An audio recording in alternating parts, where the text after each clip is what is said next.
Hey everybody, been a hot minute. Really not much, not too many exciting things happening with price action in the crypto space.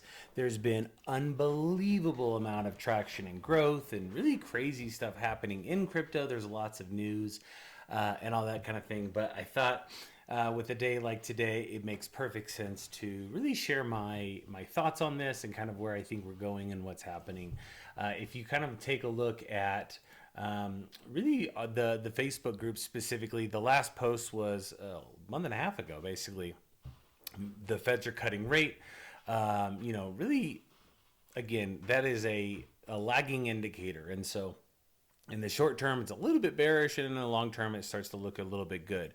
When we looked at this last post that I made, it was, hey, we need to experience some sort of a sell-off here, and then literally after the sell-off, we can kind of go up. The question is it this line, 105,000, or is it $100,000? And so it's just kind of a matter of really where it holds. Now, in other posts that we really talked about here, how do I make it go away? There it goes. We've talked about different EMAs, right? These purple lines. This is a 50 EMA that is on a 4-hour chart, and we kind of talk about how, again, these are really just averages, and depending on what they are, we look at them as resistance and support. So here's support found on the 1-day 50 EMA, and today I wanted to kind of show kind of a couple of different things to really kind of highlight, if my mouse will move in slow motion, really highlight a couple of things. So the price right now is right around $100,000. And that's because of a couple of variables, I think. Really earlier this year, we've had, specifically right here on the 17th of October, we had this massive liquidation event. Now this is on the daily chart, and this is that same chart I always kind of show that, it basically just has kind of a lot of the trend lines on it and some of the research that I had, and I found this trend line that seems to be looking really, really solid. So where are we today, and how do things really look? Well, we've got this overarching line coming through here and really kind of finding support. I think we're going to kind of find some support around here as well. I think it'll eventually either wick back up or tomorrow it'll go back up. But I think $100,000 is kind of the key area to look at right now, and I want to show you why. When we look at these EMAs, and actually let me just go to a cleaned up chart. When we looked at this is a weekly chart. As you can really see right here, the W is weekly, meaning that each one of these candles is a week, and that this purple line is 50 weeks and plotted over a chart to kind of see really what that looks like. And if we look at the 50-week EMA instead of the daily EMA, you see a lot of confluence, and confluence just meaning that it's the same pattern over and over again. So back here in 2017, when we experienced the bull run, you finally come on top of here, and then you just sit here and bounce along it all the way up, right, until the market's done, and then it goes under the 50 EMA, and now we enter the bear market, and then we go sideways for a while until it starts all over again. In 2021, same thing. It stays above this line and then obviously under the line. So where are we today? Well, really, we're at a spot to where here's really where a lot of our confluence happened is in September, right? We came up, we retested it again. Here, these are our really strong indicators that we're going to stay on top and we're going to go up from here. So back when it was under $30,000. We're getting a lot of confirmation here, which is really great. And so now we are seeing it goes up and then it comes back down. It bounces off this purple line, bounces off the purple line, and it repeats itself. The farther it gets away from the purple line, then again, the more it's like a magnet pulling it back to it, right? It's just averages. It's called the mean reversion, and it just means that the farther it gets out, the more it is an outlier. Statistically, the markets want to pull it back in, and that's because people like you and people like me, we make decisions based on this. If Bitcoin went to 1 million, you'd probably sell some Bitcoin today. Pretty good chance you would, right? $1 million bucks. Easy, right? Same thing. If it went down to $1 for a second and you're like, hang on a second, I could buy it for $1, you might as well just throw a couple bucks in and see what happens. My point is that really those decisions on a global scale create this mean reversion where it's always pushing things back towards some sort of average, at least in the short term, right? And then again, in the long term, the midterm is the question mark, because events happen and things like that. So really where we're at on this chart, what you're seeing is a pretty serious or pretty solid kind of or support level here of this time period. And what's kind of nice about that is here we are back again, this $100,000 range. And as you saw in that Facebook post earlier, is it going to stop at 105,000? Well, we did have a lot of support over here that it probably should have stopped at, and some of these wicks would kind of confirm that as well. But in one of the videos, I think it was one of the videos. I'd have to go watch them all, I guess. But I've had a lot of conversations recently with it hovering around this, like this sideways consolidation for the past several months. Of it's either going to break out and really create some new highs, or it's going to get rejected and we could revisit 100. Now, the reason I said 100 is just because I kind of guess that's where it really might go with this EMA. Where we're sitting right now is I would love to see the price at 100,333 is what it's at. I would love to see it dip down below that. I want to see it on even like an hourly chart get down to at least 99.99, which could happen here on this video.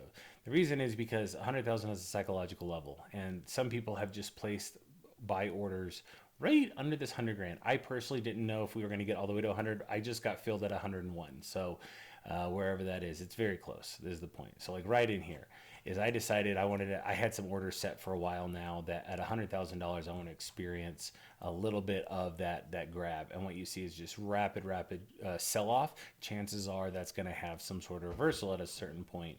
But in the bigger picture, when we start to look at the bigger picture, what I'm looking at is a giant red candle, right? Which is totally fine. I think the biggest reason we're experiencing some of this is actually due to the liquidity shortage. Basically, with the government shutdown actually happening, there's no injections of liquidity into the markets. There's no injection of liquidity from the government into anything because the government's not moving any real money right now. And so when the government opens up, there will be, I think, an increase in liquidity, and money will be printed and money will be passed around, and that passing around ultimately typically finds its way back to the markets. And when that happens, I think that we're going to see quite a little bit of a pump. So just you can kind of equate those two things. When the government opens, I think we're going to see the markets rally. So just an opinion, we'll see what happens. As far as really strong support, I want to see a close above this wick right here, which is at 98,000. That would be, to me, if it came down to 98,000, what is the low here? If you look at the top right up here, it'll tell you on the L. The L is 98,240. So on Bitstamp, on this chart right here, or Coinbase or Kraken, I want to see it close above this level. And that's because, for obvious reasons, that would be bullish. If it closes all the way down here, then I start to have to ask, all right, are we going down to those, the bottom of this range, basically, where it's that 93, 94 kind of levels we looked at when it was coming down over here, of where I thought it might actually start, kind of work its way down to the level here, and then it takes back off, and then it works its way down and up and down and up and down it goes. So that's kind of my 2 cents on this. I'm personally buying right now at $100,000. The other thing about the really kind of the market cycle in general that I think is fascinating right now is when you look at what the what's happening with the government shutdown, what's happening with a lot of the liquidity. We're still seeing institutionals buy plenty. Institutions are buying a lot of Bitcoin. Institutions are buying a lot of things. And because of that, that means that there's still this bullish outlook, right? What we're not seeing really any retail money kind of come in and push this up. Retail doesn't have the tools that a lot of the institutions have, meaning that most retail buyers are buying it here on Coinbase, on Kraken, or something like that. Whereas really the big institutions can buy it in kind of these private order books, if you will, of like, they're called OTC desks. It's a place you can go and you can say, I want to buy 1,000,000 Bitcoin. Well, not that many, but like, 100 Bitcoin, and they can buy it and it won't move the market at all. The other option is what Michael Saylor does, where he has an algorithm that he will buy on kind of the open market, but so that he doesn't move the price so much, he buys basically a Bitcoin every 3 seconds as an example, or maybe every 2 minutes. And that way he's simply looking at where the liquidity is and he's placing orders, and all this is done automatically for him. But they're buying Bitcoin and they're talking about buying more Bitcoin. I wouldn't be surprised if literally in the next 24 hours we hear an announcement that Michael Saylor and our strategy is announced that they just bought a ton of new Bitcoin. Like, shocking, right? Prices dropped, the dude buys.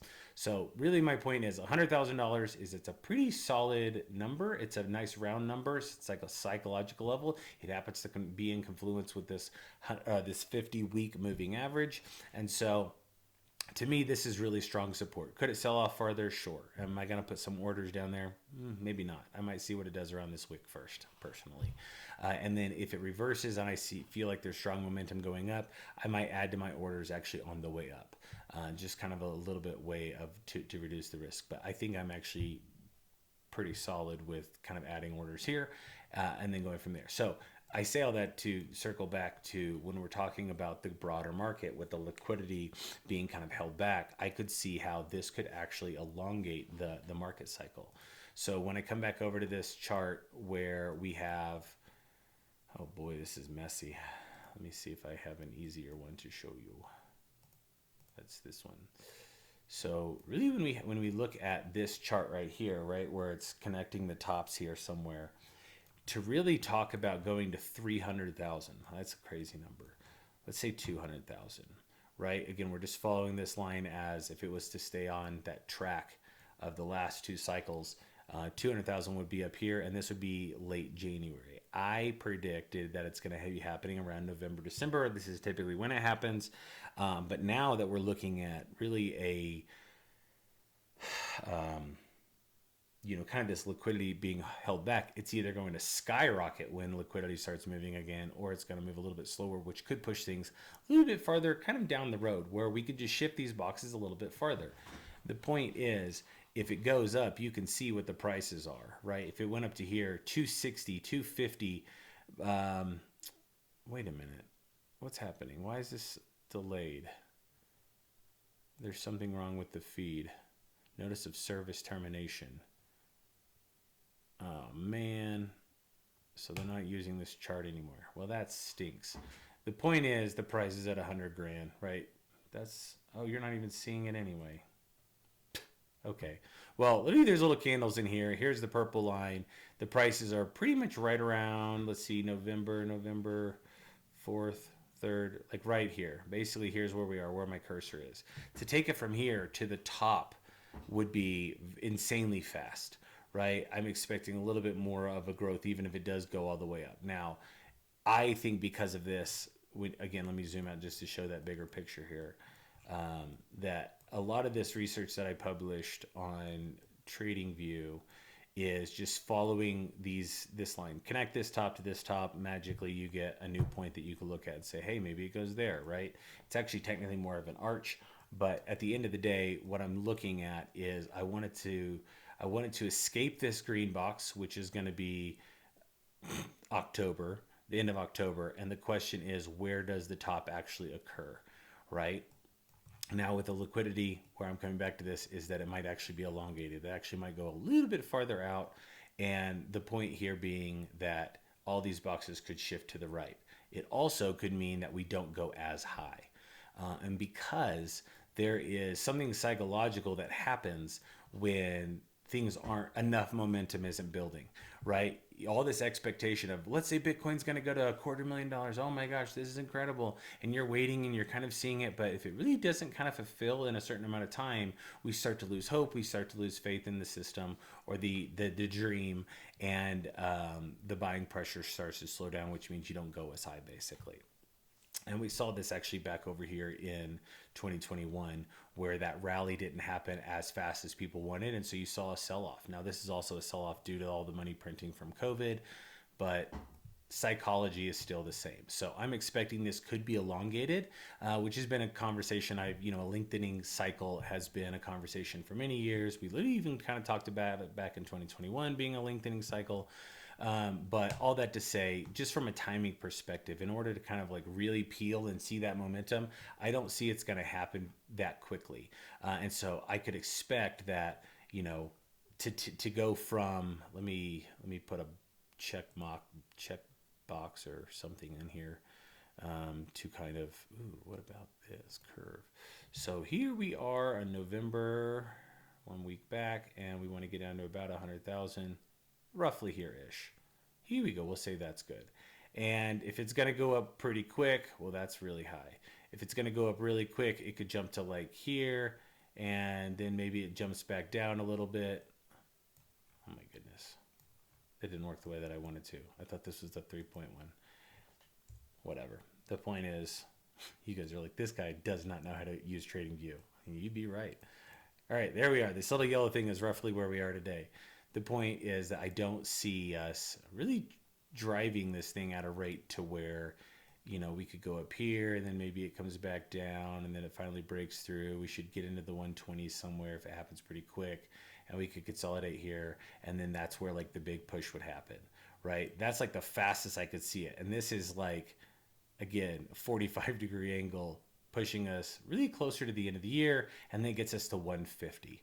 So could we see a huge burst from there? Absolutely. Would it make more sense though that it retraces there, kind of tricks all the buyers, and then maybe it goes up to, I don't know, maybe 200? Yeah, I don't know. But where does that put us? That puts us closer to the end of January, still on that same trajectory. And it really wouldn't be crazy when you zoom out to look at this and be like, oh, these dots kind of led to that, right? If we really looked at this, it wouldn't be crazy to say, well, if you kind of connect the dots, it puts us around $200,000 at the beginning of February, the lengthening cycle. So my point is that to go from where we are today to 200,000 is just too quick. There's not enough time to build the momentum to get retail invested, retail interested. But money will go into Bitcoin first, and then it will move to Ethereum, and then it will move to the altcoins. And so that's kind of the latest update. But we had quite a scare. Other than that, we've had quite a scare earlier this month with this humongous sell-off, which is so tiny all of a sudden. Really looks tiny now. But we really had this big October 10th situation where it sold off, and then we had obviously a wick over here. And if you look at some of the altcoins, for example, let me find like, let's see what's all over this. See this giant wick on the 10th, right? Big scare here. That's when the tariffs were announced that, to China, all this bad stuff's going to happen, blah, blah, blah.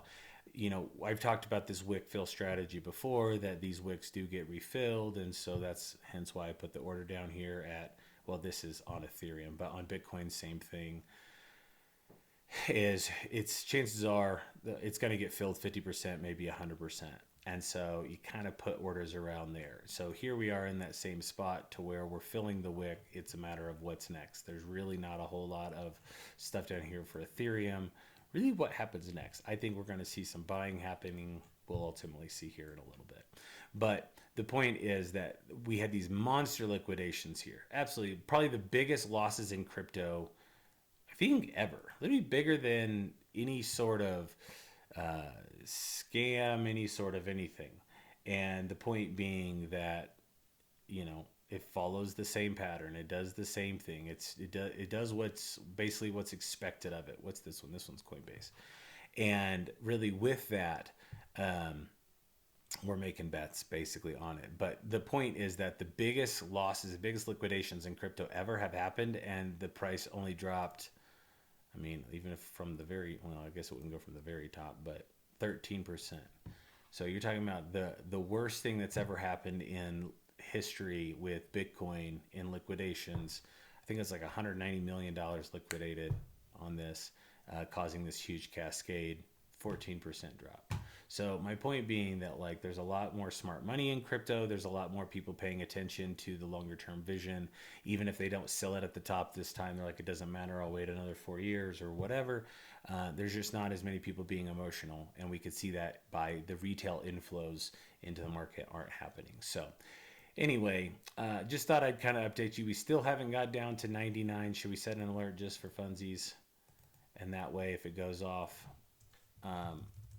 I'll hear it. 99999. Okay, some alerts. So really, really close.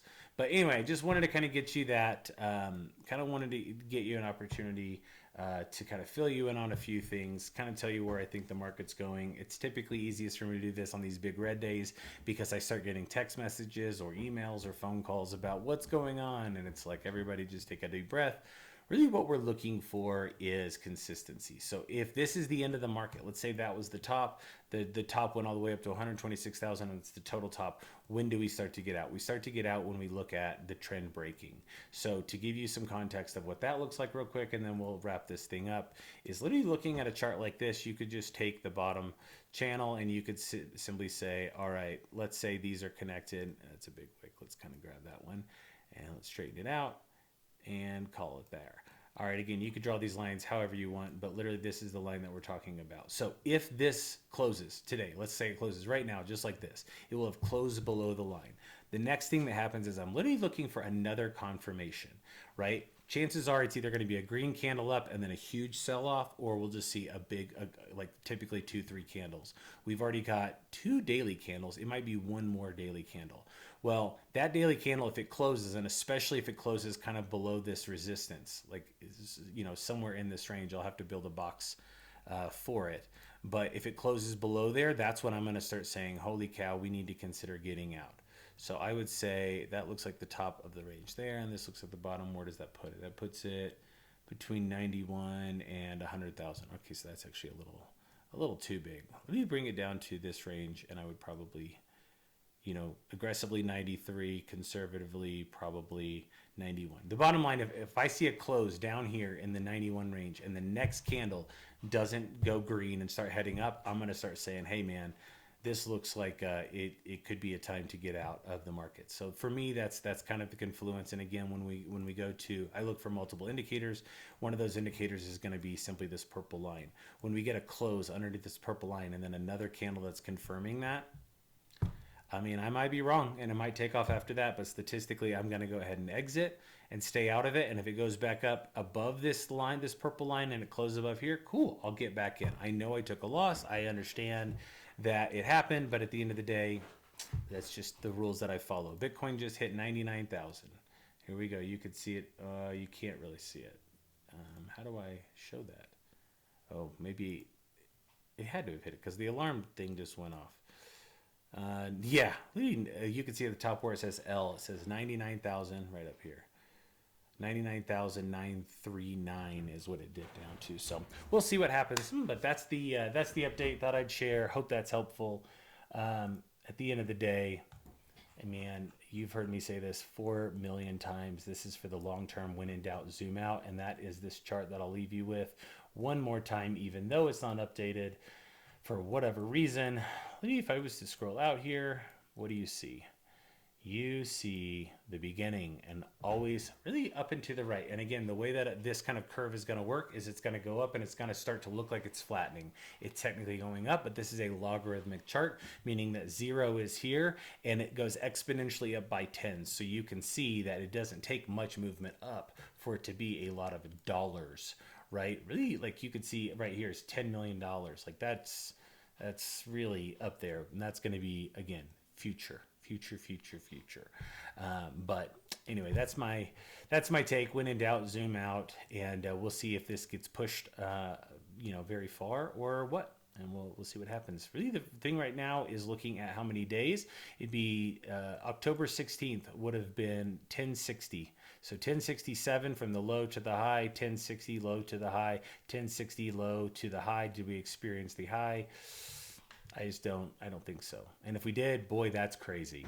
How systematic that is. Exactly 1,060 days planned that much in advance. So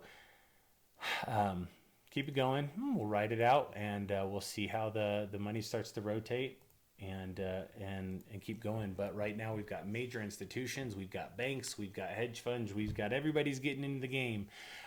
Chances are they're not going to sit here and take some massive loss. So I kind of lean on smart money to help add either confluence, confirmation, or whatever.